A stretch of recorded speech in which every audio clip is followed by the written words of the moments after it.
Hello beautiful people, welcome back to my another video. I hope আপনারা সবাই ভালো আছেন এবং সুস্থ আছেন। তো চলেন আপনাদের সঙ্গে আর একটা সুন্দর ডেইলি ব্লগ শেয়ার করব। আর যে ব্লগের মাধ্যমে থাকতেছে আমি পুরো একটা দিন কি কি করলাম সব কিছু আপনাদের সঙ্গে শেয়ার করার চেষ্টা করব। আমি মনে করি যে কোনো পরিস্থিতিতে যদি আমি নিজের মনকে বুঝাইতে পারি যে হ্যাঁ আমি ঠিক আছি বা পারফেক্ট বা এই সময়টা আমার জন্য তেমন কিছুই না, তাহলে আলহামদুলিল্লাহ আল্লাহর উপর ভরসা রেখে সে সময়গুলো আমার অনেক ভালোই কাটে। লাস্ট কিছু সময়গুলো যে আমি কিভাবে অতিবাহিত করতেছি সেটা হয়তো বা আমি একমাত্রই বুঝতে পারতেছি।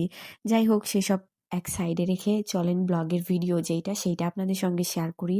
আর আমি যেহেতু একটা জায়গা থেকে মাত্র বাসায় আসছি, আর বাসায় আসার সাথে সাথেই দেখলাম পার্সেল চলে আসছে, আর পার্সেলটা নিয়ে আমি আনবক্সিং শুরু করে দিছি। তার আগে বলে নেই, ভিডিওতে এখানে আমি 3 রকমের স্ট্রবেরি গাছ দেখাইছি। আর যে স্ট্রবেরির নামগুলো আমি বলতে পারবো না, কিন্তু গাছগুলো কিন্তু মারাত্মক সুন্দর হয়েছে, মাশাল্লাহ মাশাল্লাহ, অনেক ফলন হয় যেন। আর আনবক্সিং যে ভিডিওটার কথা বলতেছি সেইটা হচ্ছে এই ছোট্ট নেকআপ, মানে 6 ইঞ্চির যে নেকআপটা আমি আপনাদের সঙ্গে পরে ভিডিওগুলো শেয়ার করতেছি এইটা।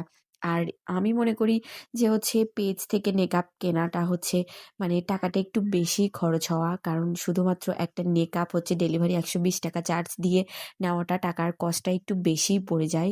তো এটার সঙ্গে আমার এক্সট্রা আরো কিছু নেওয়া উচিত ছিল। যাই হোক, এইখানে মেকআপটা কিন্তু একদম পারফেক্ট হয়েছে, আর আমার তো অনেক বেশি ভালো লাগছে, যার কারণে আমি রেগুলার এই মেকআপটা ইউজ করতেছি। আর এত পরিমাণে ফেভারিট হয়ে গেছে যে আমি যেখানেই যাচ্ছি না কেন জাস্ট এই মেকআপটা ইউজ করতেছি। মানে এত কমফোর্ট আর এত সুন্দর, ফেব্রিকও অনেক সুন্দর দিছে। আর এটা ডাবল লেয়ারের ছিল। আমি ভাবলাম কিছু ছবি আর কিছু ভিডিও ক্যাপচার করে নেই, যেহেতু শপিংয়ে যাব। শপিংয়ে গেলে হয়তো বা এত পারফেক্ট ছবি বা ভিডিও আমি করতে পারবো না।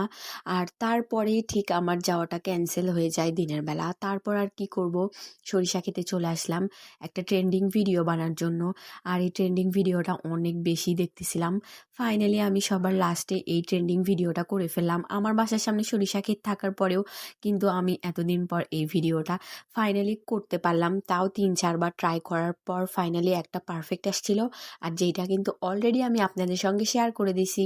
আর বাসার সামনে যেহেতু সরিষা ক্ষেত, এমনটা ভাবারও দরকার নাই যে সারাদিন আমি সরিষা ক্ষেতের মধ্যেই শুয়ে বসে থাকি বা সারাদিন আমার ছবি তুলে সেটা আপলোড করে আপনাদেরকে বুঝাইতে হবে।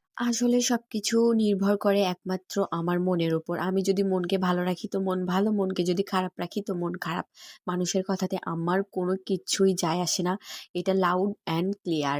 তারপর আর কি ফাইনালি ছবি টবি তুলে সবকিছু করা শেষে বাসার দিকে ব্যাক করতেছিলাম, মানে রাস্তার এই পাশ থেকে এই পাশে চলে আসতেছিলাম। যাই হোক, আজকের ভিডিওটা এখানেই শেষ করতেছি। নেক্সট ভিডিওতে অবশ্যই আমি শপিং ব্লগটা শেয়ার করার চেষ্টা করব।